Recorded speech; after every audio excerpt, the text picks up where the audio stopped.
नमस्कार, प्रणाम। हम गीतकार विक्की विद्यार्थी आप लोगों का स्वागत करते हैं आप ही के यूट्यूब चैनल विक्की विद्यार्थी टॉपिक में।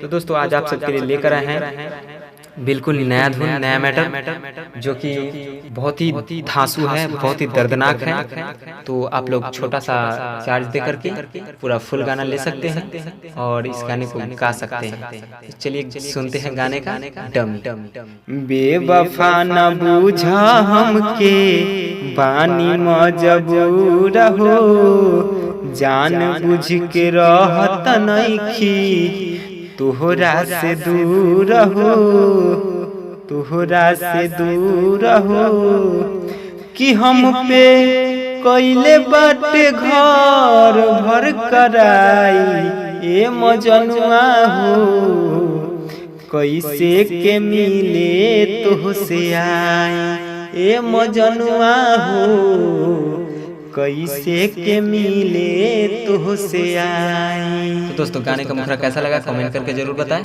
और चैनल पर पहली बार है तो चैनल को सब्सक्राइब कर लीजिए और वीडियो अच्छा लगा तो लाइक भी कर लीजिए और वीडियो अच्छा लगा है तो लाइक भी कर लीजिए। और थोड़ा वीडियो आने में लेट हो गया है, इसके लिए क्षमा चाहता हूँ क्योंकि अभी चुनाव का माहौल चल रहा है तो इसमें ऑडियो बना रहे थे, इसलिए आप लोगों के लिए वीडियो में लेट हो गया है। तो आगे से आप लोगों के लिए फुल और फ्री सॉन्ग लेकर आता ही रहूँगा। नमस्कार।